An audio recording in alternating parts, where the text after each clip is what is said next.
Hello. बाकी सब आवाज सुनाई दे रहा है?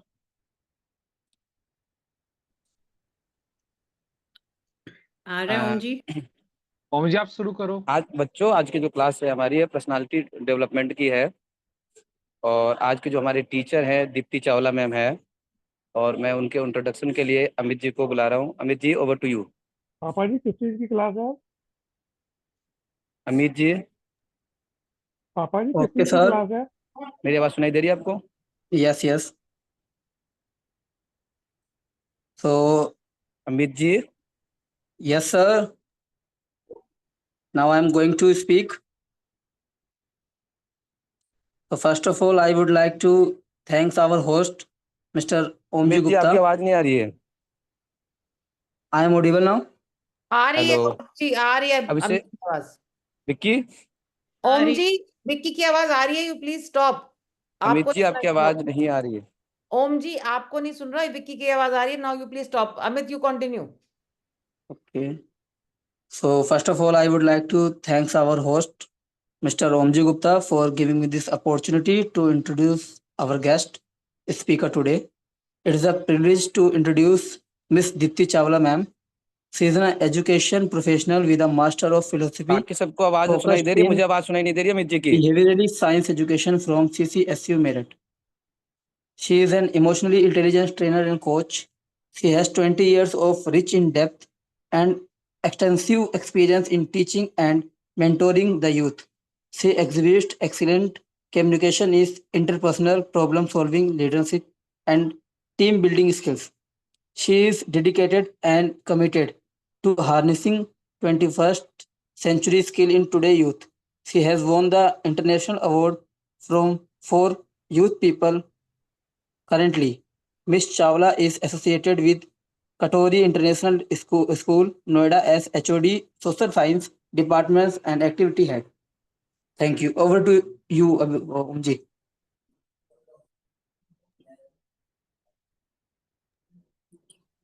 Amit, you please also introduce our president as well. Sure, sir. Deepti जी, हम सब इकट्ठे हुए हैं तो मैं एक सेकंड लूंगी। दीप्ति जी का आप जन्मदिन भी है भाई, बड़ा इंपॉर्टेंट है, उसको भी एक बारी मेंशन कर Oh दें। yes, happy birthday, ma'am. Happy birthday ma'am, happy birthday. Happy birthday, ma'am. और आज Thank you, आज हमें everybody. बहुत Thank you so much. Happy birthday आज मैम। हमें बहुत आज हमें Thank बहुत you. खुशी है कि आज दीप्ति मैम का बर्थडे भी है और आज हमें वो पर्सनालिटी डेवलपमेंट की क्लास भी लेंगी। मैम और कार्ड मैं नहीं कहाँ है? मैं Start अमित के जी बाद को मैं इनवाइट करता हूँ फॉर आवर प्रेसिडेंट मैम की इंट्रोडक्शन के लिए। Amit ji, over to you. Oh, okay, sir. Ms. Jyotika Kalra is an advocate on record at the Supreme Court of India and a former member of the National Human Rights Commission. She is also the president of Saksham Rozgar Society, where she is dedicated to advising the knowledge and skill development of youth. Thank you. Over to you, Omji.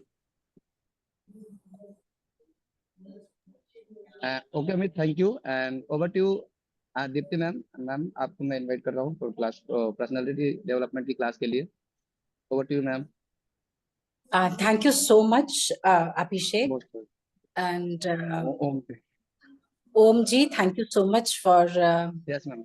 my introduction. And Yes. I would like to thank Jyotika ji to provide me this opportunity to interact with the youth, these children. And thank you everyone for wishing me you made my day and you gave me my birthday wishes. Deepthi, house is full. Around 60 people are wishing you. So you Oh, keep thank you having it. so This might turn out to be your best birthday. Oh yeah, thank you so much. मैं भी यही सोच रही थी कि ये मेरा best birthday आपने बना दिया, इतने सारे लोगों के साथ मुझे इंटरेक्ट करने का मौका देकर। शुक्रिया बहुत बहुत। तो आज हम यहाँ पर हैं पर्सनालिटी डेवलपमेंट की क्लास के लिए। पर्सनालिटी डेवलपमेंट अपने आप में एक बहुत बड़ा शब्द है। वापस जाऊंगी, आज ये 6th क्लास है, वापस जाऊंगी अपनी पिछली क्लासेस की तरफ। आप लोग ध्यान दीजिएगा। देखिए, भारत एक कृषि प्रधान देश है, मतलब एग्रेरियन कंट्री है। तो हम क्या करते हैं कि खेती हमारा जो है वो आधार है। मतलब खेती करने के लिए क्या क्या चीजों का ध्यान रखा जाता था, सबसे पहले हम आज भी रखा जाता है। सबसे पहले हम क्या करते हैं, हम उस जमीन को साफ करते हैं, फिर जमीन पर पानी डालते हैं, फिर उस जमीन की खुदाई थोड़ी थोड़ी होती है, फिर उसके अंदर पानी डाला जाता है, फिर उसके अंदर खाद डाली जाती है, और ये सब करके हम उस लैंड को फर्टाइल बना देते हैं, भूमि को फर्टाइल बना देते हैं, उर्वरक बना देते हैं, और फिर उसमें बीज डाले जाते हैं। जब उसमें बीज डाले जाते हैं तो थोड़े ही समय के बाद, उसकी देखरेख के बाद छोटी छोटी कोपलें फूटती हैं, और उसके बाद अब पौधे बनते हैं और क्रमशः फसल लहलाती है। ये एक प्रक्रिया मैंने आपको बताई। तो मुझे लगता है कि जब ये कोर्स डिजाइन हुआ तो उसमें जो 5 क्लासेस रखी गई वो इसीलिए इसी हिसाब से रखी गई। तो अब मेरा यहाँ पर उपस्थित 60 लोगों से ये अनुरोध है कि आपने डे 1 से जो जो कुछ सीखा, आई मीन किस किस चीज की क्लास ली। फॉर एग्जाम्पल डे 1 पर आपने इंट्रोडक्शन था, इस कोर्स का इंट्रोडक्शन। डे 2 पर क्या था, डे 3 पर क्या था, या तो आप हाथ उठाइए या आप अपना माइक ओपन कीजिए, अपने को अनम्यूट कीजिए और क्विकली मुझे बताइए, बहुत जल्दी से। Listening skill. Listening skill development, very good. Ma'am, communication. Communication skill, excellent. लिख लीजिएगा ये सारी चीजें एक जगह पर। Verbal and non-verbal. या listening skill, communication skills, Verbal and non-verbal. verbal and non-verbal communication, perfect, very good. What Positive next? communication. Positive communication. Communication. Excellent, excellent, very good. So after introduction, we learned all these skills. और कल की हमारी class में बताया गया था, सुभाष जी ने बताया था कि आजकल स्किल डेवलपमेंट की तरफ हम लोग बढ़ रहे हैं, मतलब स्किल सेट को हमें अपना खूब अच्छा करना है। जब आप इतनी सारी चीजें सीख कर 5 क्लासेस के बाद आज आप इस 6th क्लास में बैठे हैं, तो जैसे मैंने आपको बताया ना कि लैंड को फर्टाइल किया जाता है, तो ये कोर्स ऐसे ही प्लान हुआ कि इतनी सारी योग्यताएं, कैपेबिलिटीज के बारे में आपको जानकारी दी गई, और आज हम अब भूमि जो है बिल्कुल फर्टाइल हो चुकी है। अब हम उसमें जो बीज डालेंगे उससे आपके व्यक्तित्व का विकास होगा। ठीक है, तो पर्सनालिटी, व्यक्तित्व, हिंदी में हम इसको कहते हैं व्यक्तित्व, इंग्लिश में पर्सनालिटी। व्यक्ति से बना व्यक्तित्व और पर्सन से बना पर्सनालिटी। तो एक पर्सन की, एक व्यक्ति के क्या खूबियां हैं, क्या उसके अंदर कमियां हैं, वो उसके व्यक्तित्व का निर्माण करती है, उसकी पर्सनालिटी का निर्माण करती है। तो आप जानते हैं कि हर व्यक्ति अपने आप में एक यूनिक व्यक्तित्व रखता है। तो यूनिक, और तो हम कैसे जाने कि इस व्यक्ति की क्या पहचान है? आप उससे 1 बार मिले, 2 बार मिले, 3 बार मिले, 4 बार मिले, और आप जब भी उसको मिलते हैं तो उसका एक स्टाइल होता है बात करने का, उसका एक स्टाइल होता है मुस्कुराने का, उसका एक स्टाइल होता है ग्रीटिंग करने का, है ना, उसका एक बिहेवियर है, उसको वो किस चीज पर वो किस तरह से रिएक्ट करता है। एक कंसिस्टेंट पैटर्न होता है हर व्यक्ति का अपना, और वो यूनिक होता है।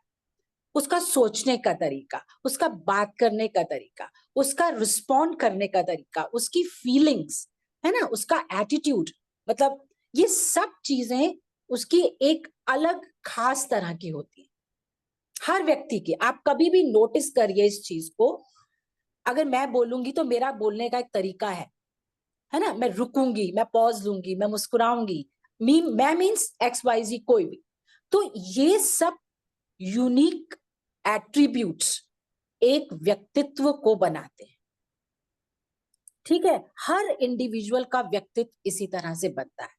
तो नोट करिए इस बात को, ध्यान से सुनिए कि अगर आप पर्सनालिटी की बात करते हैं तो उसमें भावनात्मक रूप से आपकी स्थिति, आप किसी के प्रति सेंसिटिव हैं, क्या आप एनवायरनमेंट के प्रति सेंसिटिव हैं? क्या आप गरीब बच्चों के प्रति सेंसिटिव हैं? क्या आप कमजोर वर्ग के प्रति सेंसिटिव हैं? क्या आप बड़ों का सम्मान करते हैं? भावनात्मक स्तर पर आप कितने स्ट्रांग हैं या कितने कमजोर हैं? मानसिक स्तर पर आप कितने कमजोर हैं और कितने मजबूत हैं? सामाजिक स्तर पर आप लोगों से किस तरह मिलते जुलते हैं? आप किस तरह इंटरेक्ट करते हैं? ये सब चीजें आपके व्यक्तित्व का एक बहुत बड़ा हिस्सा बन जाती हैं और आपको इसी नाम से आप से ना इसी गुणों के द्वारा आपको याद किया जाता है। यही गुण आपके व्यक्तित्व का, आपकी पर्सनालिटी का निर्माण करते हैं। तो आप कहेंगे कि मैम दो चीजें हैं, एक तो आपने गुणों की बात कही और दूसरी एक चीज होती है जेनेटिक फैक्टर्स। ठीक है, अब जेनेटिक फैक्टर्स क्या होते हैं भाई? कोई गोरा है, कोई काला है, कोई लंबा है, कोई छोटा है। तो ये चीजें हमें कैसे मिलती हैं? जेनेटिक्स, मतलब हम पैदा हुए तो हमें ये चीजें मिली। और एक तो अब कोई बहुत लंबा है, बहुत गोरा है, उसका व्यक्तित्व बहुत आपको दूर से ही दिख जाता है, तो ये भी एक एट्रीब्यूट होता है व्यक्तित्व का। और दूसरा होता है एनवायरमेंटल इन्फ्लुएंसेस, मतलब वातावरण आपको किस तरह से प्रभावित करता है, मतलब आपकी अपब्रिंगिंग कैसी है, आपका कल्चर कैसा है, आपके लाइफ के एक्सपीरियंसेस कैसे। तो इस तरह से दो एट्रीब्यूट मैंने आपको बताए, एक जेनेटिक एट्रीब्यूट, जेनेटिक फैक्टर्स, और दूसरा एनवायरमेंटल इन्फ्लुएंस। तो इन चीजों का हमारे व्यक्तित्व के निर्माण में बहुत इंपॉर्टेंट रोल होता है। कुछ चीजें हम लेकर पैदा होते हैं, कुछ चीजें हमारे अंदर सुप्त अवस्था में होती हैं, जिनको हम आई मीन स्किल डेवलपमेंट के जरिए उनको हम क्या करते हैं, एनहेंस करते हैं, शार्पन करते हैं। तो हमारे व्यक्तित्व में निखार आना शुरू हो जाता है, हमारा व्यक्तित्व विकसित होता है।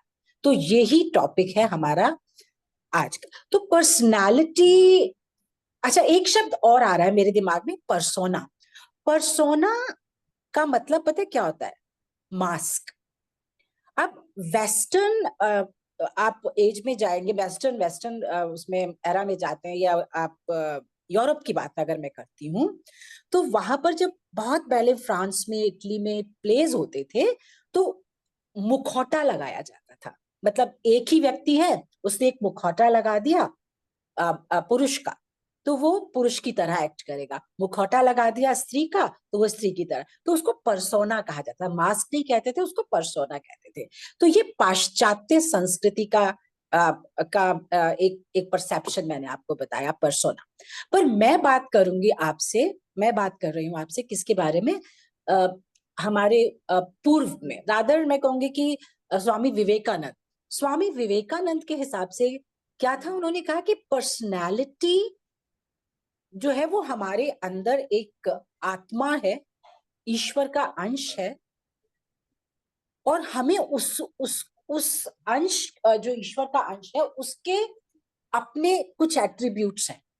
और माइंड और जो हमारा बॉडी है, शरीर है, और जो हमारा माइंड है, वो टूल्स हैं।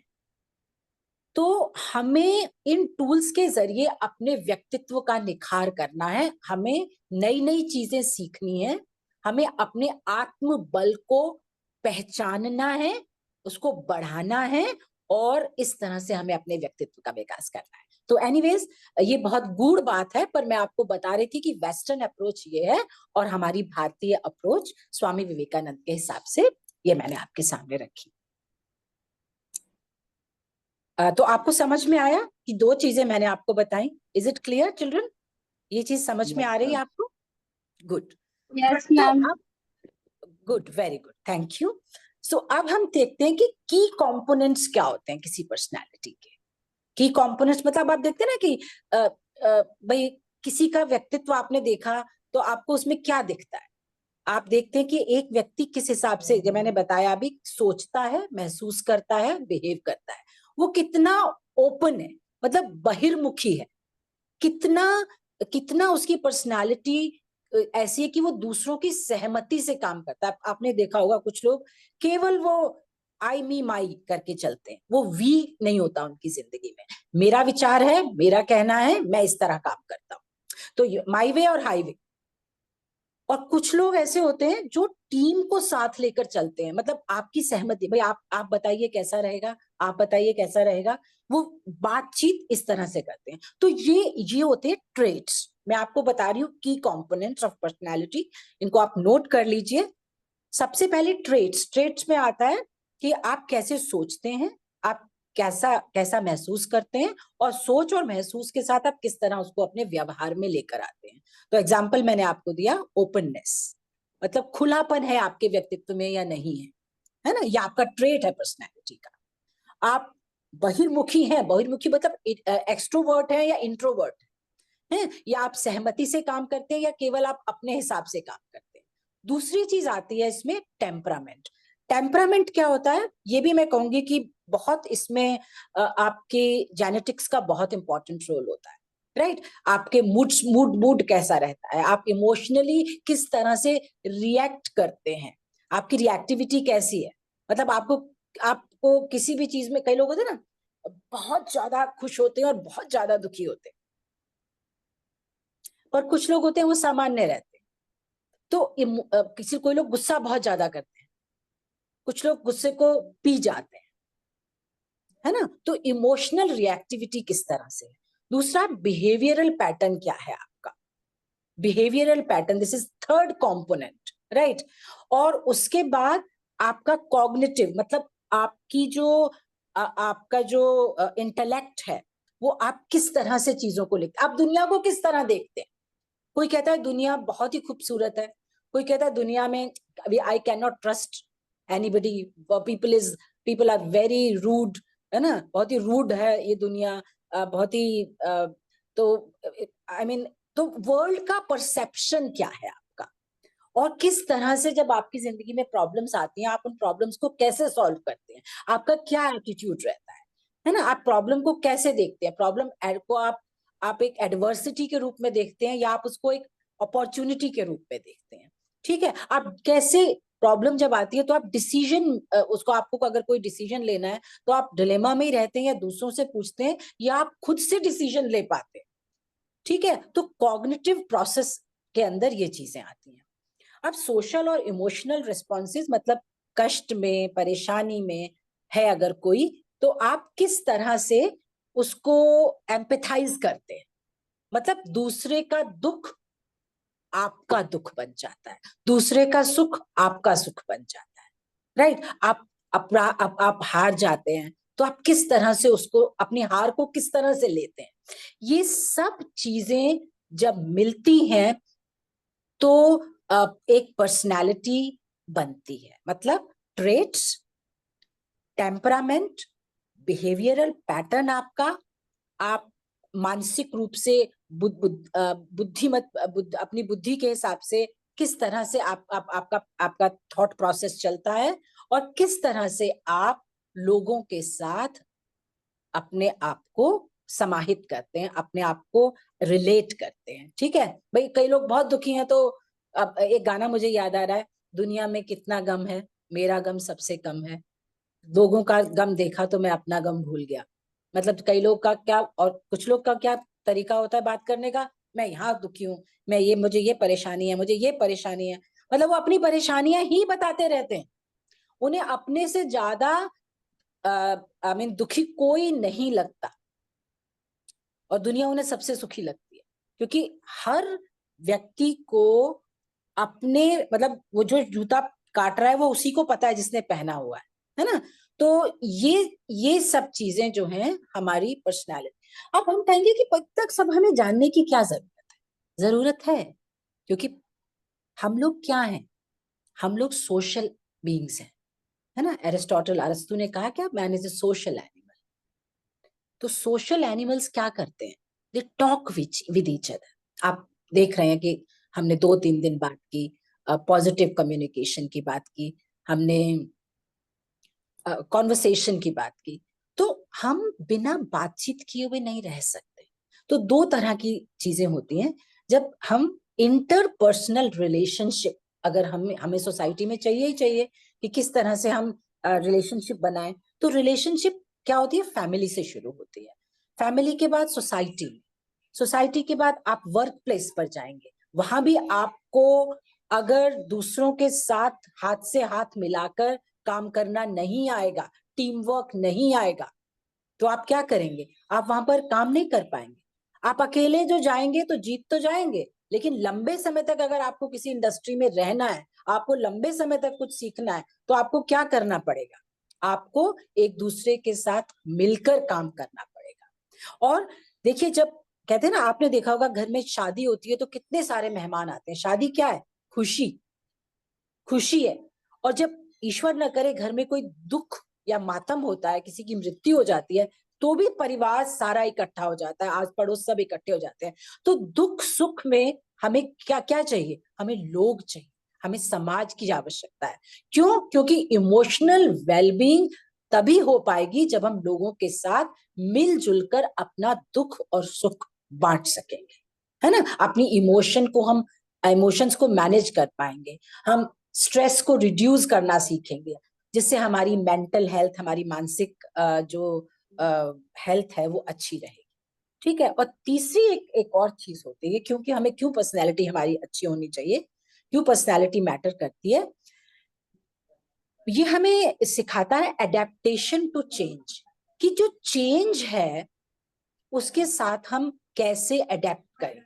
अच्छा, 3 चीजें बच्चों बहुत जरूरी होती हैं, 3 चीजें, सहजता, मौलिकता और अनुकूलनशीलता, जिसको हम कहते हैं ना अडेप्ट करना। मतलब अगर आपने जिंदगी में सहज रहना सीख लिया, सहज का मतलब होता है आसान, simple, go with the flow, अगर आप ये सीख जाते हैं, और दूसरी चीज, आप अपने ढंग से सोच, मैंने आपको शुरू में बोला कि जब हम पर्सनालिटी की बात करते हैं तो पर्सनालिटी में क्या होता है, यूनिक। भगवान ने सबको अनूठा बनाया है, भगवान ने सबको अलग तरह का बनाया है ना। तो अपनी जो आपकी एक अलग पहचान है, उसको जिस दिन आप समझ जाते हैं ना, वो बहुत ही खूबसूरत दिन होता है। क्योंकि मैं अगर कहूंगी गाय पर निबंध लिखिए, या मैं आपसे कहूंगी आप कमल के बारे में लिखिए, तो आप सीधा सीधा सोचेंगे और लिख देंगे, पर हर व्यक्ति का एक अपना अलग तरीका होता है, वो उस हिसाब से सोचता है, उसका एक अलग परसेप्शन होता है। अगर हम अपनी इस शक्ति को विकसित कर लेते हैं तो हमारी जिंदगी बहुत डिफरेंट हो जाती है, और हम बहुत प्रेशियस और वैल्यूएबल हो जाते हैं समाज में, घर में, हर जगह पर। और तीसरी, अनुकूलनशीलता। आपने देखा पोलर बियर, है ना, तो पोलर बियर कैसा दिखता है, कोई बताएगा मुझे? White. White, excellent, Ne- white दिखता है। Lekin वो white नहीं होता। व्हाइट होता नहीं है? अच्छा, ये जो है ना बाल, वो white हाँ, होते हैं। अच्छा, बाल व्हाइट होते हैं, पर व्हाइट ही दिखता है ना। अल्लाह से तो वो कहाँ होता है अल्लाह से वो? black, हाँ, बोलिए। अल्लाह से black होता है, और उससे white, उससे बाल होते हैं ना, वो white होते हैं। अच्छा, तो पोलर बियर बर्फ में रहता है, बर्फ का रंग सफेद होता है, उसकी एडेप्टेशन शक्ति है, वो कैसा हो जाता है, सफेद हो जाता है। ठीक है। इसी तरह जो कैमल है वो कहाँ होता है, डेजर्ट में होता है, रेगिस्तान में होता है, तो उसका रंग रेगिस्तान जैसा होता है। कैमेलियन आपने देखा होगा, वो जिस पौधे पर बैठता है उसी रंग का हो जाता है। तो मतलब अनुकूलनशीलता हमारे जीवन में हमारी पर्सनैलिटी का एक बहुत बड़ा हिस्सा होती है। तो इसीलिए हम कहते हैं कि जब हम एक व्यक्तित्व को देखते हैं तो व्यक्तित्व में ये सब चीजें, अगर हमारा अच्छा व्यक्तित्व है, खुलापन है हमारे व्यक्तित्व में, हम दूसरों के साथ सहमति से चलना जानते हैं, तो ये सब 4 पॉइंट्स जो मैंने आपको अभी अभी बताए, कि इंटरपर्सनल स्किल्स हमारे घर में हो या हमारे प्रोफेशनल, हमारे वर्क प्लेस पर हो, अगर हमारी इंटरपर्सनल स्किल्स मतलब एक दूसरे से बात करने की हमारी जो आदत है, और एक दूसरे से सीखने की, एक दूसरे के साथ मिलकर काम करने की जो हमारी आदत होती है, इससे हमारे व्यक्तित्व का पता चलता है। इमोशनली हमारी अपनी इमोशंस को समझना, अपनी इमोशन को मैनेज करना और दूसरों की इमोशंस को समझकर उनके साथ एम्पैथाइज करना, संवेदनशीलता दिखाना, ये हमारे जीवन का बहुत बड़ा हिस्सा है और इससे हमारी पर्सनालिटी पता चलती है। तीसरा, सहजता, मौलिकता, मतलब सहज, बिल्कुल गो विद द फ्लो। अगर आज लाइट नहीं है घर में तो हम रोना नहीं शुरू कर देंगे कि लाइट नहीं है, एसी नहीं चल रहा है, मुझे नींद नहीं आ रही है। ऐसा नहीं होना चाहिए। खिड़की खोल दो, हाथ से पंखा कर लो, थोड़ा टाइम उसको ऐसे ही निकाल दो, ठीक है। इस तरह से ये सब चीजें हमें एक अच्छी पर्सनालिटी की आवश्यकता मतलब है। तो ये चीज मैं आपको बताना चाह रही थी यहाँ पर, और आशा है आप ये बात को समझ पाए होंगे। अभी मैं आपको एक चीज ये बताऊंगी कि पर्सनालिटी क्या है, पर्सनालिटी में कौन से एट्रीब्यूट्स, कौन कौन सी चीजें हैं जो हमें हमारी पर्सनालिटी को बनाती हैं, और किस तरह से हमारा व्यक्तित्व समाज में मैटर करता है। तो इतनी चीजें हम अभी समझे हैं। एक चीज मुझे बताइए, अब मैं जो अगला पॉइंट लूंगी उसमें मैं आपको ये बताऊंगी कि ये सब तो होना चाहिए, पर किस तरह हम ये एट्रीब्यूट्स अपनी पर्सनालिटी में ला सकते हैं, राइट। एक्शंस, हमारे क्या एक्शंस होने चाहिए जिससे हम ये सब चीजें अपने व्यक्तित्व में लाएं और अपने व्यक्तित्व को विकसित कर सकते हैं, है ना। तो अभी जो हम आपसे बात कर रहे थे, एक काम करते हैं, अभी कल हमने पॉजिटिव थिंकिंग की क्लास ली थी, तो अभी आप एक काम कीजिए, अपने फ्रेंड को एक मैसेज डालिए। आपका कोई ना कोई फ्रेंड तो सबके होते हैं ना, अपने फ्रेंड को एक मैसेज डालिए और उसको बताइए, उसको उसमें लिखिए कि वो आपके बारे में 3 पॉजिटिव बातें बताए, चाहे वो वर्ड्स बता दे और चाहे वो फ्रेजेस बता दे, मतलब वाक्यांश में बता दे, एक छोटी लाइन बता दे, या वो 3 वर्ड्स आपको दे, ठीक है, आपके बारे में। और वो कैसे देगा? पॉजिटिव देगा, नेगेटिव नहीं देगा। तो आपको मेरी बात समझ में आ गई सबको? गुड, ओम जी ने लिख दिया कि ठीक है। आप अपने किसी फ्रेंड को ये कहिए कि वो आपके बारे में 3 पॉजिटिव बातें, चाहे शब्द बताए और अगर उसका मन हो तो वो एक छोटा सा वाक्य में लिख दे, 3 पॉजिटिव बातें। अभी ये मैंने टास्क दिया आपको, आप ये कर दीजिए सब लोग, और फिर थोड़ी देर के बाद मैं आपसे पूछूंगी कि क्या आया आपके पास और उससे हम क्या करने वाले हैं, ये हम बाद में करें। So I hope everybody has texted the message to his or her friend, right? चलिए आगे चलते हैं।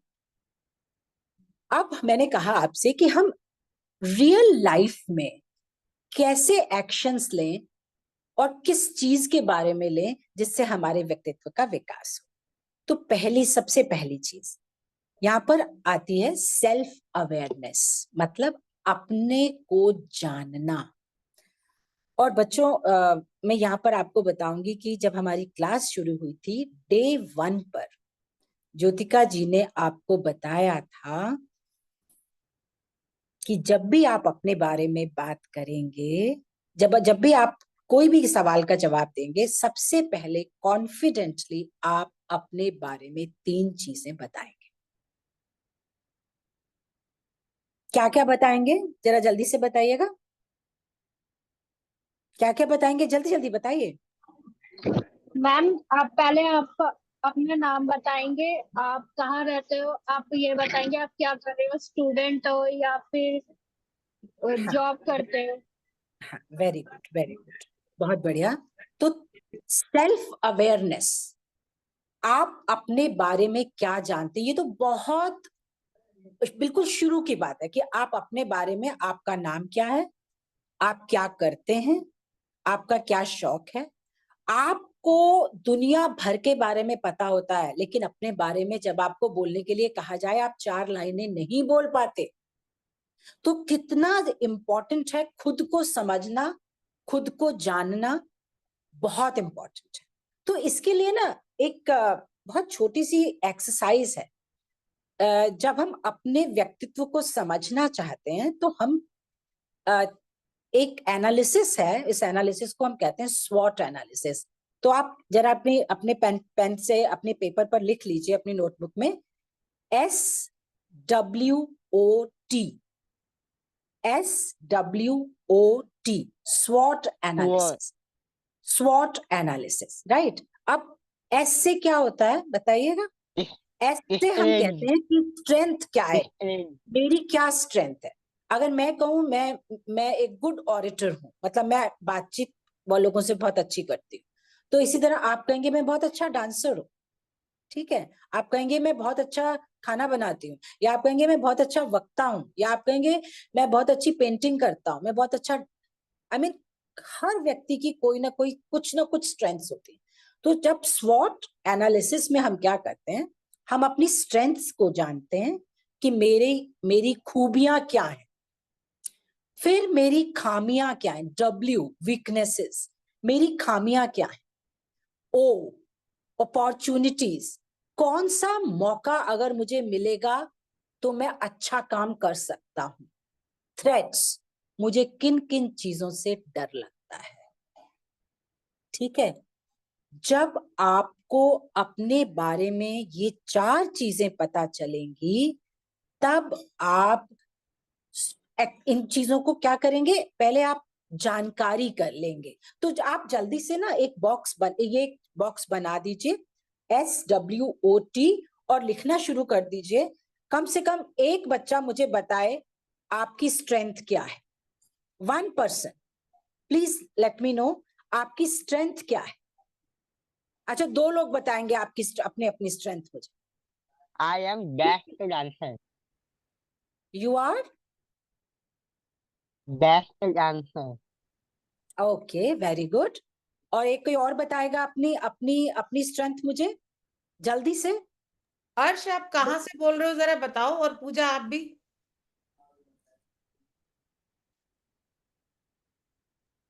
My name is Harsh. I am from Delhi.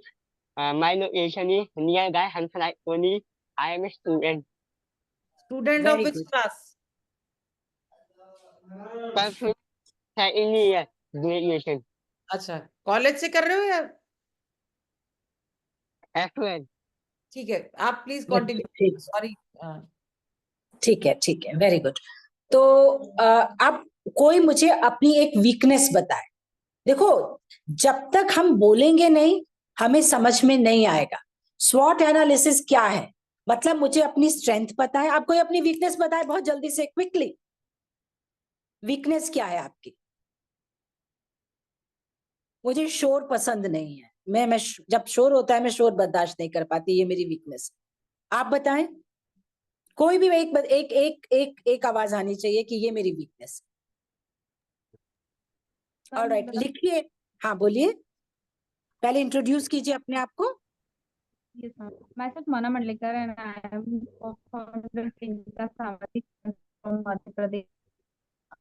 Okay, My weakness, मैं किसी पे भी बहुत जल्दी ट्रस्ट कर लेती हूँ, तो वो अच्छा। मतलब कई बार मेरे लिए बहुत नुकसानदायक हो जाता है। हाँ, Mana, I बिल्कुल have a ठीक कह suggestion रहे for हैं। you. If you switch off your video, then you'll be able to speak better.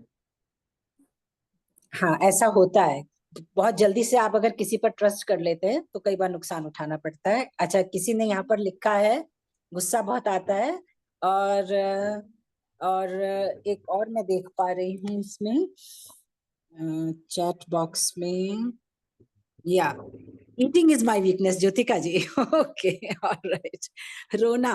Okay, तो ये अब आपने देख लिया ना, ये थ्रेट्स, ये क्या है, ये हमारी वीकनेस है और हमें पता है, हमने एक्सेप्ट कर लिया, ठीक है।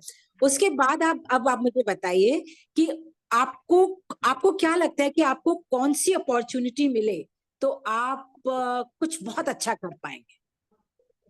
अपॉर्चुनिटी, यस प्लीज, कंप्यूटर में एक्सेल करना। दोबारा बोलिए।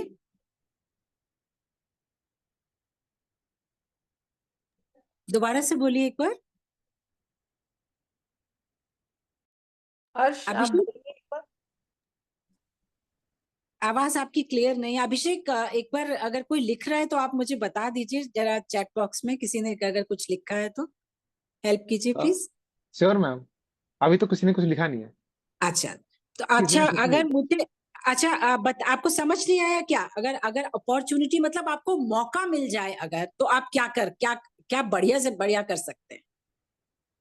बस मौके की देर है, आप मौके की तलाश कर रहे Good evening, ma'am.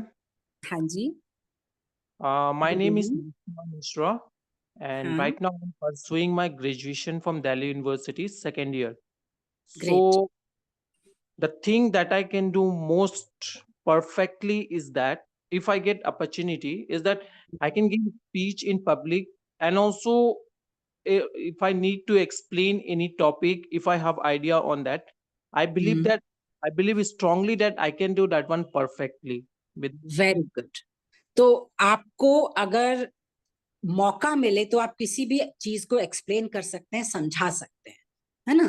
तो देखिए, ये एक अपॉर्चुनिटी है, मतलब आपको हाँ, ये अर्श ने लिखा है कि मेरी अपॉर्चुनिटी ये है कि मैं कंप्यूटर पढ़ो जरा तुम मेरे लिए, मैं वापस नहीं पढ़ पा रही हूँ अभिषेक जरा। श्योर ये मैम, इसने, हाँ पढ़ो जरा, इसने क्या लिखा है? मेरी कंप्यूटर अपॉर्चुनिटी ये है कि मैं कंप्यूटर पर एक्सेल बहुत जल्दी कर लेता हूँ, चाहे कोई सा भी क्वेश्चन हो एक्सेल का। वेरी गुड, बहुत बढ़िया, अर्श ने लिखा है ये। तो देखिए, आपको पता है, तो आपको पता है कि अगर आपको मौका मिल गया तो आप इस चीज में एक्सेल कर सकते हैं। ठीक है, अभी मिल नहीं रहा है मौका, पर आपको मौका मिला तो आप इस चीज में एक्सेल कर सकते हैं। इसी तरह से किसी किसी चीज से डर लगता है, ऊंचाई से डर लगता है, पानी की गहराई से किसी किसी को डर लगता है ना? किसी को पब्लिक स्पीकिंग से डर लगता है, किसी को राइटिंग के लिए अगर एक ऐसे राइटिंग दे दिया जाए उससे डर लगता है। तो इसी तरह से जैसे आपने अपनी अपनी चीजें बताई हैं, ठीक है, मैम तो एक अगर बच्चे ने और आप, बताया, हाँ जी बताइए। एक कुमकुम कुमार ने लिखा है business opportunity. Business opportunity, very good. तो देखिए, अब आपने थोड़ी सी देर में आपने ये चीजें की, पर आप थोड़ी देर ज्यादा इसमें साथ बैठेंगे तो आप अपनी बहुत सारी स्ट्रेंथ, वीकनेसेस, अपनी अपॉर्चुनिटीज, और आपको किन किन चीजों से डर लगता है, थ्रेट्स आपको किन से, तो जब आपको ये सब चीजें पता चल जाएंगी तो इमीडिएटली आप क्या करेंगे? आप अपॉर्चुनिटी, मौके की तलाश करेंगे, क्योंकि आप अपने बारे में जानते हैं। आप उस मौके की तलाश करेंगे और जैसे ही आपको मौका मिलेगा आप झट से उस मौके को ग्रैब करके अपने व्यक्तित्व का विकास करेंगे। अगर आपको पता है ये मेरा थ्रेट है, भाई मुझे तो एक्सेल आता ही नहीं है और एक्सेल के बिना आज कोई काम नहीं हो सकता है, प्रॉब्लम सॉल्विंग, मेरे को प्रॉब्लम आ जाए तो मेरे हाथ पैर कांपने लगते हैं, मुझे प्रॉब्लम सॉल्विंग की क्लास के लिए मुझे किसी ना किसी के साथ, किसी मेंटोर के पास, किसी काउंसलर के पास बैठना पड़ेगा। तो मैं क्या करूंगी? जब मुझे पता चल गया ये मेरी स्ट्रेंथ है, मेरी वीकनेस है, ये मुझे अपॉर्चुनिटी मिले तो मैं अच्छा कर सकता हूँ, और ये मेरा थ्रेट है एरिया, इस पर मुझे काम करना है, यहाँ मुझे डेवलपमेंट चाहिए, यहाँ मुझे खुद को अपनी अपनी स्किल्स को डेवलप करना है, तो आपके पास तो पूरा का पूरा फ्रेमवर्क तैयार है। और आपको क्या करना है? उस फ्रेमवर्क के हिसाब से जैसे जैसे आपको मौका मिलेगा आप अपनी स्किल्स को अपग्रेड करते जाएंगे। जो आपकी स्ट्रेंथ है आप उस पर काम करते जाएंगे, जो आपकी वीक एरियाज है आप उस पर काम करेंगे। सो कहने का मतलब है सेल्फ अवेयरनेस। उसके बाद सेल्फ अवेयरनेस यहीं खत्म नहीं हो जाती है, आपको समय के साथ साथ अपना असेसमेंट करना पड़ता है। ये एक बच्चे एक ने टेक्निक मैंने आपको बताई है, बहुत सारी टेक्निक्स ऐसी हैं जिससे हम सेल्फ अवेयरनेस के बारे में जान सकते हैं। सेकंड पॉइंट पर आती हूं मैं, इफेक्टिव कम्युनिकेशन। बहुत चर्चा हो चुकी है हमारी 5 क्लासेस में, 4 क्लासेस में। यस, एक बच्चे ने और कुछ बोला है। हाँ एक जी बच्चे ने बताइए। बोला, उसका नाम है मना Thakur, better platform for my presentation, उसने ऐसे लिखा है। ये कह रहा ओके है कि ये हमारे प्लेटफॉर्म को उसने तारीफ की है। Okay For my- okay. Favorable situation where everyone can act according to you. Yes, yes, Jyotika ji, I'm totally in agreement with you. Right. दूसरी चीज जो है इंपॉर्टेंट वो क्या है, अब हम दूसरी चीज पर आते हैं, इफेक्टिव कम्युनिकेशन। जैसे बात हो रही थी, जब भी मौका मिले, जैसे आज भी मौका आपको मिल रहा है, आप अपनी बात को रखिए, झिझकिए नहीं, डरिए नहीं, हेजिटेट मत होइए बिल्कुल भी कि गलत होगा तो क्या होगा। जब भी मौका मिले ग्रुप डिस्कशन में पार्टिसिपेट करिए और अपनी बात को फर्मली, असर्टिव ढंग से, मतलब विश्वास के साथ अपनी बात को, साहस के साथ अपनी बात को सामने रखिए। तो इससे आपके व्यक्तित्व का विकास होगा। ये मैं पॉइंट्स आपसे बाद में पूछने वाली हूं, आप सारे ये पॉइंट्स नोट कीजिए। पहली चीज हमने अभी डिस्कस करी, self awareness and self assessment, मतलब अपने बारे में जानना, अपनी कमियों खामियों को एक्सेप्ट करना और उनको विकसित करने का प्रयास करना। ठीक है। उसके बाद इफेक्टिव कम्युनिकेशन, बहुत शक्तिशाली और बहुत ही अच्छे ढंग से दूसरों से बातचीत किस तरह करें और किस तरह हम अपने अपना वजूद, आप हर एक, तो जब हम इफेक्टिव कम्युनिकेशन की बात करते हैं तो खाली आपका स्टाइल नहीं होता है, उसमें आपके पास कंटेंट भी होना चाहिए, आपको नॉलेज होनी चाहिए। और उसके लिए जरूरी क्या है कि आप लगातार पढ़ें, चर्चाओं में भाग लेके कब आप भाग ले पाएंगे, जब आपके पास बोलने के लिए कुछ होगा, आपके पास शब्द होंगे।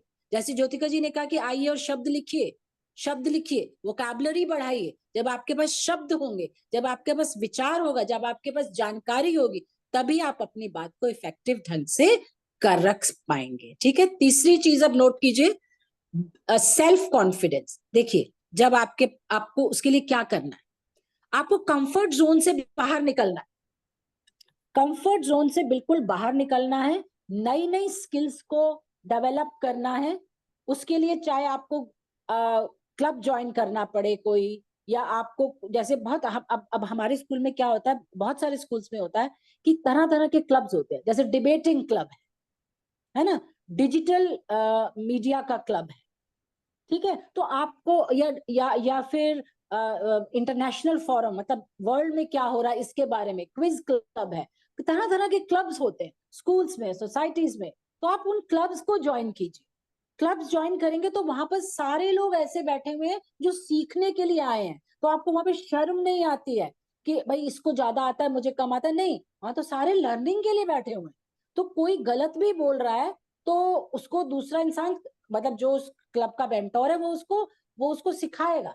तो हमें नई नई चीजों को सीखना है और सीख कर बैठ नहीं जाना है, उनको यूज करना है। तो इससे क्या होगा, आपका जो सर्कल ऑफ नॉलेज है या सर्कल ऑफ इन्फ्लुएंस है वो बढ़ना शुरू हो जाता है। इससे आप बहुत ज्यादा कॉन्फिडेंट होते हैं। देखिए, जीवन क्या है, एक खूबसूरत सी मोतियों की माला है, इसमें एक एक नई स्किल आप सीखते जाएंगे तो आप अपनी पर्ल, एक एक मोती उसमें और डालते जाएंगे और अपनी पर्ल स्ट्रिंग को और कीमती और वैल्यूएबल बनाते जाएंगे।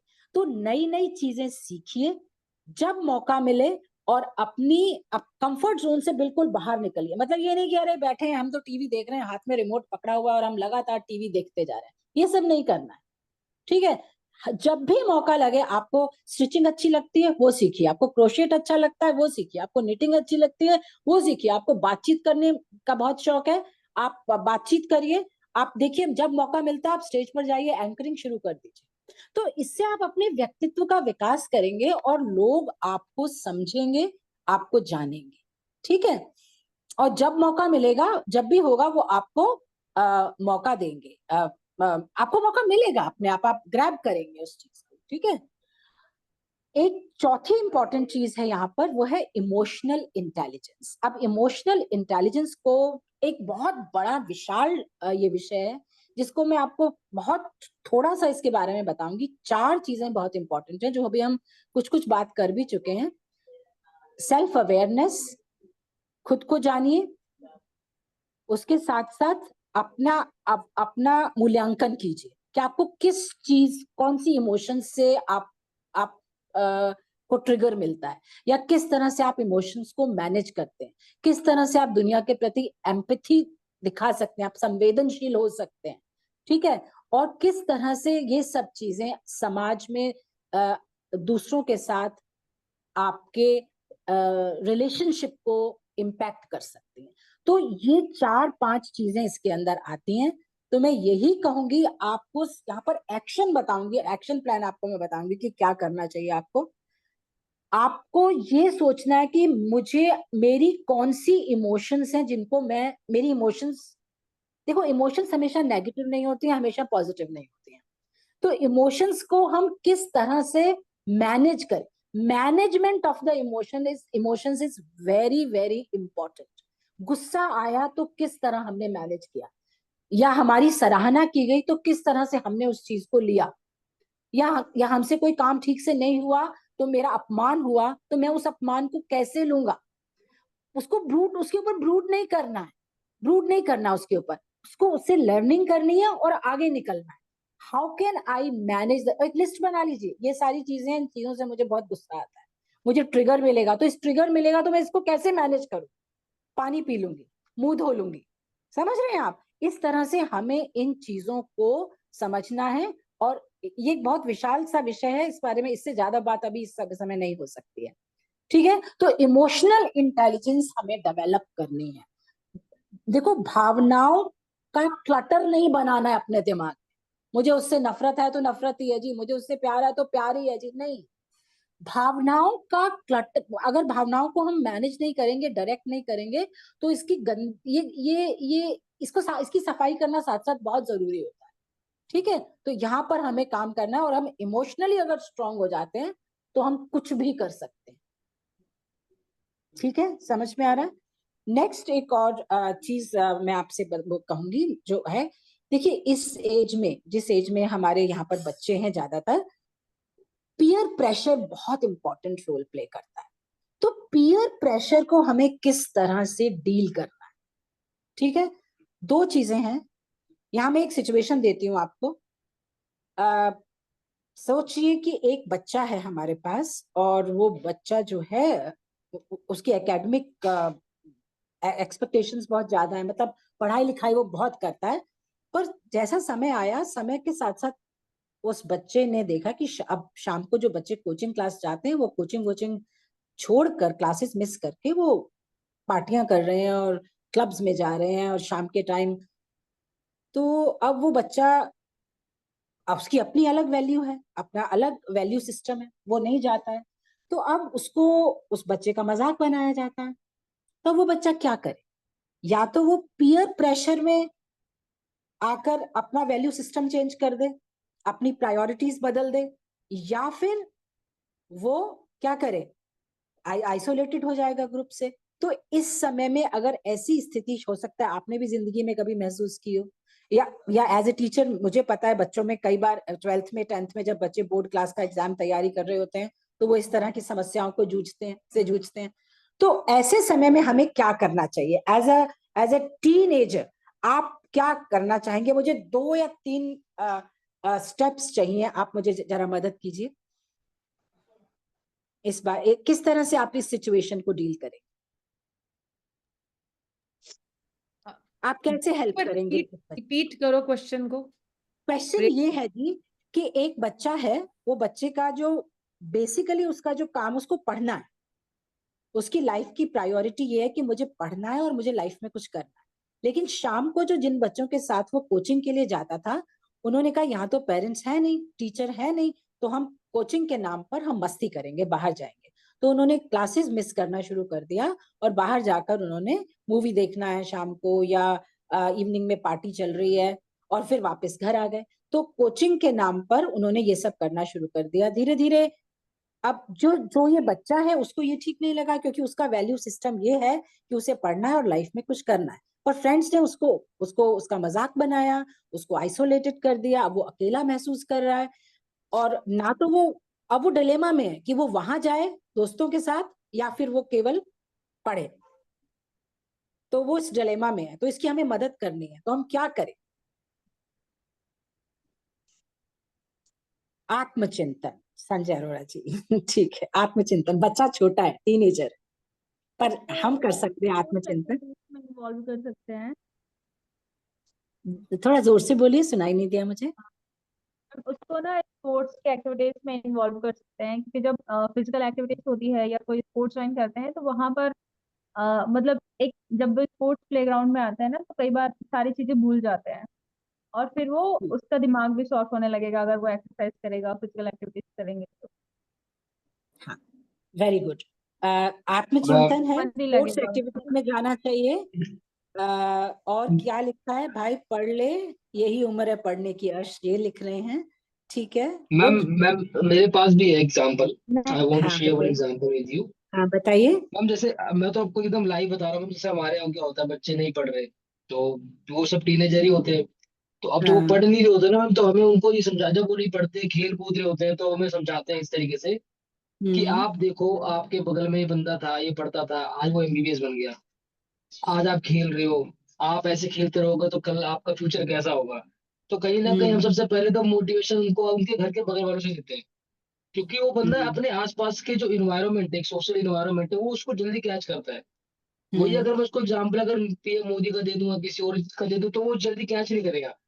बट वही उसके हम्म, एक सोशल इन्वायरमेंट जहाँ पे वो खुद जड़ से जुड़ा हुआ है वहां से वो, तो उसको हम्म, जल्दी कैच करता है। और कहीं ना कहीं हम ये बता सकते हैं, हम ऐसे ही करते हैं हम लोग, कि आप हम्म, अगर लोगे तो आप ऊपर जाओगे, तो ये छोटी मोटी पार्टियां, ये छोटी मोटी चीजें कुछ नहीं है आपके सामने।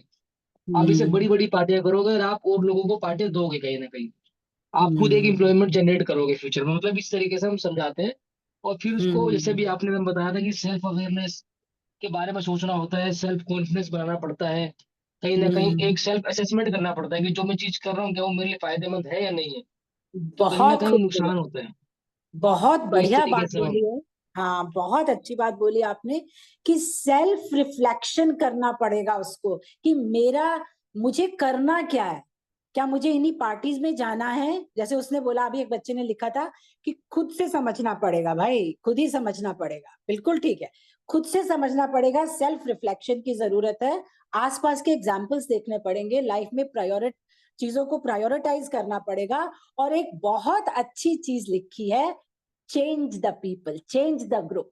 लाइक माइंडेड लोगों के साथ उसको दोस्ती करनी पड़ेगी, उसको इतना करेजियस होना पड़ेगा कि अगर ठीक है, मेरी ये प्रायोरिटी है, आपकी ये है, तो आप अपने रास्ते जाइए, मैं अपने जैसे दूसरे दो को ढूंढूंगा। और एक बच्चे ने बोला कि उसको अपने हॉबीज डेवलप करनी पड़ेंगी, और उसको हो सकता है स्पोर्ट्स में चला जाए, और इन पार्टियों वार्टियों से अच्छा है कि वो पढ़े और स्पोर्ट्स में जाए, तो इससे उसको लाभ होगा।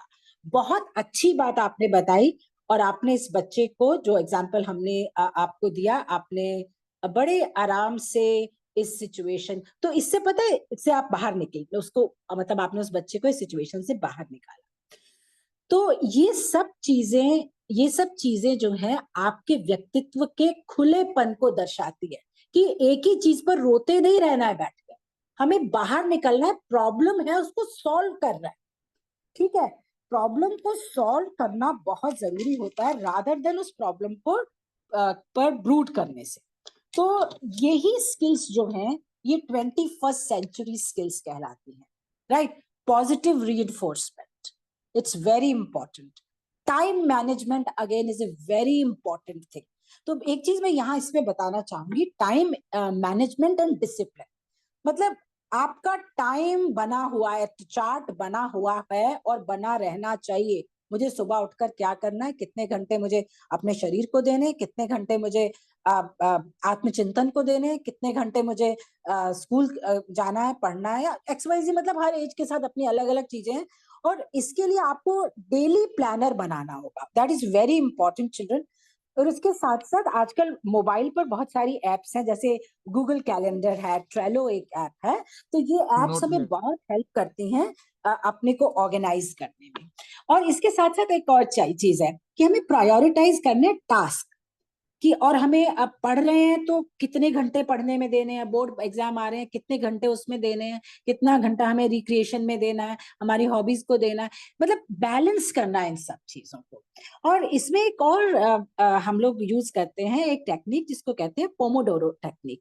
पोमोडोरो टेक्निक बड़ी सिंपल और बहुत अच्छी सी टेक्निक होती है। इसमें जैसे फॉर एग्जाम्पल मुझे मुझे 4 घंटे पढ़ना है, या मुझे 4 घंटे एक काम में लगने हैं, तो 25 मिनट में एक काम करूंगी, 5 मिनट का गैप लूंगी। ठीक है, ब्रेक लूंगी, फिर 25 मिनट में काम करूंगी, फिर 5 मिनट का गैप। इस तरह से 25-25-25-25 4 बार में 25-25 मिनट काम करूंगी और 4 बार में 5-5 मिनट का गैप लूंगी। जब 4 बार ये हो गया, उसके बाद मैं 20 से 30 मिनट का या 15 से 20 मिनट का एक लंबा ब्रेक लूंगी और वापस फिर मैं 25-25 मिनट करके 5-5 मिनट। तो इसमें हम क्या करते हैं, इसमें हम क्या करते हैं, 5 मिनट का ब्रेक जो होता है ना, वो हमारे फोकस को इम्प्रूव करता है, वो हमारी प्रोडक्टिविटी को इम्प्रूव करता है। क्योंकि हमने क्या किया, हमने अपने टास्क को, हमने अपने काम को मैनेजेबल चंक्स में, मतलब जिन 25-25 मिनट जो चंक्स बनाए हमने उसमें बांट लिया। रेगुलर ब्रेक समय मिल गए और जिससे फटीग भी नहीं हुआ, बर्नआउट नहीं हुआ और हमने उस काम को बहुत अच्छे ढंग से किया। तो ये पोमोडोरो टेक्निक है और इसको आप अगर अप्लाई करें, I have applied it in my life, बहुत रेगुलर बेसिस पर इसको मैंने अप्लाई किया है और सिखाया है बच्चों को। तो ये बहुत फ्रूटफुल एक्सरसाइज है अगर आप करें टाइम मैनेजमेंट में। और यहाँ पर मैं एक और बुक का नाम बताऊंगी आपको। एक बुक है द 1 मिनट मैनेजर।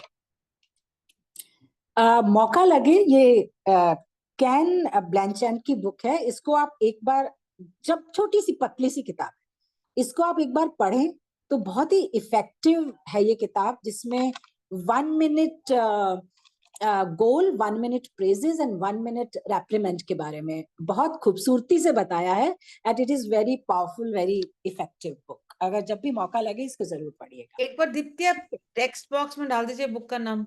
हाँ मैं अभी डाल देती हूँ, दी 1 मिनट मैनेजर। अभिषेक आप डाल देंगे दी 1 मिनट मैनेजर। मैम ऑथर का नाम क्या है? मैम पूरा लिंक डाल दे रहा हूँ जहाँ से बच्चे डाउनलोड कर लेंगे बुक को। हाँ अभी मैं डाल दूंगी एंड में, मैं भी इसमें डाल देती हूँ। एक और इम्पोर्टेंट चीज है, टाइम ज्यादा हो रहा है पर मैं जल्दी से 2-3 पॉइंट्स और है मैं वो ले लेती हूँ। Conflict resolution. भाई आपका झगड़ा हो गया किसी से, उस झगड़े के ऊपर आपको बैठे नहीं रहना है। मतलब स्वामी विवेकानंद जी का एक कथन मैंने पढ़ा था कि जो आपका हृदय है ये सबसे फर्टाइल लैंड है, इसमें आप जो भावना बोएंगे वो ही पनपेगी और वो मतलब इतनी पनपेगी कि उसको अंदर बस आपको खाद पानी भी डालने की जरूरत नहीं होती है, इतनी फर्टाइल लैंड। तो कॉन्फ्लिक्ट अगर हो गया है किसी से भाई, तो आप उस कॉन्फ्लिक्ट को दूर करने की कोशिश कीजिए, बातचीत के जरिए, एक्टिव लिसनिंग के जरिए। भाई दूसरे का पॉइंट ऑफ व्यू सुनिए तो सही, है ना। कॉम्प्रोमाइज करना पड़ रहा है। देखिए सॉरी कौन बोलता है? जिसको रिश्ता निभाना होता है। सॉरी का मतलब ये नहीं होता कि आप हार मान गए जिंदगी में, आप उस रिश्ते की कद्र करते हैं, उस रिश्ते को आप निभाना चाहते हैं तो आप सॉरी बोल देते हैं। ये कॉम्प्रोमाइज हो गया छोटा सा। आपको पता है ये गलत है पर फिर भी क्योंकि आपके लिए वो रिलेशनशिप बहुत इंपॉर्टेंट है, तो या फिर हम कॉम्प्रोमाइज नहीं करते पर भी ट्राई करते हैं बात के जरिए कि विन विन सिचुएशन बने, कि हम उस कॉन्फ्लिक्ट को रिजॉल्व करें। तो आपकी पर्सनालिटी कैसी होनी चाहिए? कॉन्फ्लिक्ट को रिजॉल्व करना, कॉन्फ्लिक्ट पर को पानी देना नहीं कि बढ़ता जाए। मतलब कहते हैं ना कि दीवारें मत खड़ी कीजिए, पुल बनाइए, मिलिए एक दूसरे के साथ, कोशिश कीजिए मिलने की। सो दीवारें मत बनाइए, पुल बनाइए, विन विन सिचुएशन रखिए। और कभी भी लाइफ में कॉन्फ्लिक्ट होंगे लाइफ में, क्योंकि हम सब इंडिविजुअल डिफरेंट है, हमारे पर्सपेक्टिव डिफरेंट है, तो हमारे को प्रॉब्लम्स आएंगे। तो पर हमें प्रॉब्लम्स के ऊपर जीना नहीं है, उसको फाउंडेशन नहीं बना लेना अपने रिश्ते की, हमने उन चीजों को दूर करना। एक और चीज है बहुत इंपॉर्टेंट, गोल सेटिंग। स्मार्ट गोल अपनी जिंदगी के बनाइए, SMART, स्मार्ट गोल्स। स्मार्ट गोल मतलब ऐसे वाले स्मार्ट नहीं कि भैया आप अच्छे कपड़े पहन के खड़े हैं, अच्छे शूज पहने हैं, आपको फैशन की सारी चीजें पता है, you are looking very smart. No, smart means specific, विशेष रूप से आपको पता है कि ये गोल है मेरा, स्पेसिफिक चीज। दूसरा M, मेजरेबल, जिसको आप नाप सकते हैं। अचीवेबल, जिसको आप प्राप्त कर सकते हैं, जो गोल आप अचीव कर सकते हैं। ठीक है। और चौथा रेलेवेंट, यथार्थवादी हो, मतलब मुझे ताजमहल खरीदना टाइप्स नहीं, या और टाइम बाउंड, मतलब अगर मुझे ये कोर्स है, ये मुझे कोर्स 1 महीने में खत्म करना है, या ये कोर्स मुझे 2 महीने में खत्म करना है, तो आपका जो गोल होना चाहिए वो स्मार्ट होना चाहिए, specific, measurable, achievable, relevant and time bound. आप देखिए जो वर्ल्ड में यूएन है, इन्होंने गोल दिए थे जिसको उन्होंने मिलेनियम गोल कहा कि हम इस नए मिलेनियम में ये गोल अचीव कर लेंगे, पर वो फेल हो गए। थोड़ी देर बाद उन्होंने रियलाइज किया मिलेनियम गोल्स का क्या मतलब है, ये तो संभव ही नहीं है। फिर उन्होंने क्या किया, 2015 में जब जिक्र हुआ उसके बारे में, चर्चाएं हुई, तो उन्होंने एसडीजीज दिए, सस्टेनेबल डेवलपमेंट गोल। अब सस्टेनेबल डेवलपमेंट गोल के लिए उन्होंने कहा कि भाई हम 2030 तक देखेंगे, 15 साल के अंदर ये 17 गोल हमें प्राप्त करने हैं और इस पर हमें काम करना है।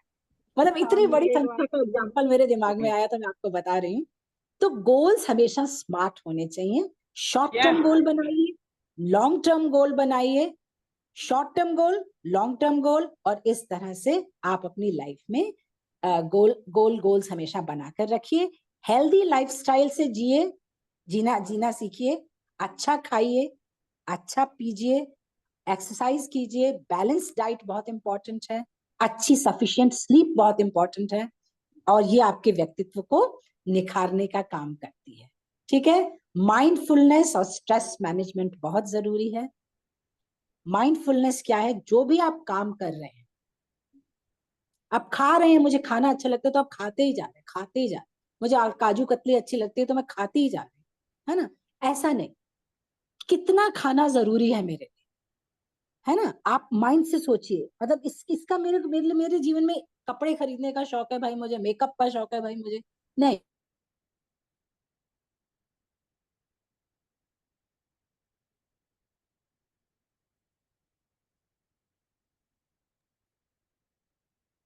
हाँ, वीडियो रुक गया। I think there is some internet issue, मैं बात करता हूँ। हाँ, बाकी बच्चे जो हैं, जब तक मैं वो बात कर रहा है, जब तक बाकी बच्चे अपने अटेंडेंस वगैरह डाल दें, अपने मोबाइल का लास्ट 3 डिजिट अटेंडेंस के लिए सभी अपना। हाँ,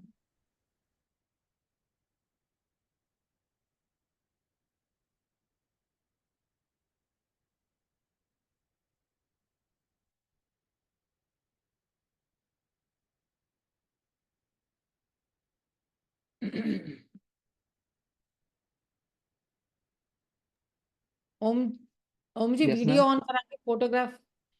यस मैम। सभी बच्चे अपना जो है वीडियो ऑन कर लीजिए। सभी और पार्टिसिपेंट्स, बच्चे नहीं है सभी सिर्फ। पार्टिसिपेंट और बच्चे जो, और बाकी सारे सर भी, सभी लोग और मैम। और अभिषेक, स्क्रीनशॉट ले लीजिए। और श्योर श्योर हूँ। बाकी मैम से बात करिए एक बार जब जो भी है।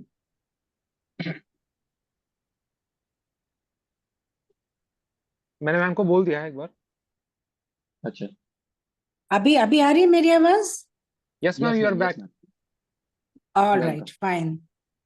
सॉरी, ये कुछ प्रॉब्लम हो गई मुझे लगता है इंटरनेट में ना, यस की मैम, वजह इफ से। Improve now then will be bind up. तो ठीक है, तो मैं आपसे बता रही थी कि माइंडफुलनेस बहुत जरूरी है। उसके लिए 5 मिनट आप मेडिटेशन कीजिए, आप बॉक्स ब्रीदिंग कीजिए, आप डीप ब्रीदिंग कीजिए। और इस चीज से क्या होता है, आप अपने आप को मतलब ट्रेन कर सकते हैं कि मुझे ये काम करना है और ये चीज मुझे इतनी ही इसकी मुझे जरूरत है, तो ये चीजें आपको हेल्प करेंगी। एक और चीज कहूंगी कि रिफ्लेक्टिव जर्नलिंग, मतलब कोई भी काम करने के बाद पेन पेपर आप उठाएं रात के टाइम सोने से पहले और लिखें कि किस चीजों से मुझे ट्रिगर मिलता है और किन चीजों से मैंने जो ये काम किया है इसमें कौन कौन सी चीज ऐसी है जो ठीक नहीं है। अपने आप को पता चल जाता है। जैसे कोई भी आप काम करते हैं तो आपको उसमें से 10 चीजें ठीक लग रही होती हैं, तो 2-3 चीजें ऐसी होती है जहां आपको लगता है कि I have to rework on it, अभी थोड़ा सा और काम करने की जरूरत है। तो बस इतना ही मैं कहना चाहूंगी आपको। और वाइंड अप करूंगी मैं ये कहते हुए कि आपकी आत्मशक्ति में बहुत मतलब बहुत पावर है आपके अंदर, लाइट हाउस, पावर हाउस है आपके अंदर। अपनी उन शक्तियों को आप पहचाने, कहते हैं ना खुद में खुदा को ढूंढ, खुद में खुदा को पहचान और भर उड़ान। That's it. Thank you so thank you much. Ma'am, thank you so much ma'am. And मैं फॉर द प्रेजेंशियल रिमार्क के लिए मैम ज्योतिका मैम को बुलाना चाहूंगा। Jyotika ma'am, over to you. So thank you, Deepti, for a wonderful session. पूरा घंटा आपने बच्चों के साथ बिताया और बहुत बढ़िया तरीके से बात करी। और एक बात जो मुझे लग रही थी कि मैं भी चलो अपनी वो मार दूं, हार्ड वर्क, मेहनत है, वो भी एक बहुत एसेंशियल कंपोनेंट है किसी के भी व्यक्तित्व का। मतलब काम अगर हमें करके देना है तो मेहनत करके ही वो होता है। बहुत आसान है ये कह देना कि वो नहीं कर रहा, वो सामने वाला जवाब मतलब दूसरे पे डाल के एस्केपिज्म जिसे कहते हैं। पर अगर आपको काम करके देना है तो आपको खुद से अपने में ही चीजों को सुधार लाना है, चाहे वो टेक्नोलॉजी है, चाहे वो बातचीत है। ये मतलब ये सभी पार्टिसिपेंट्स के लिए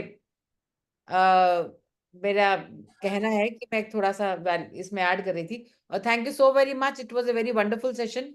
सभी पार्टिसिपेंट्स ने उसको बहुत एंजॉय किया और बहुत नोट भी किया आपके पॉइंट्स।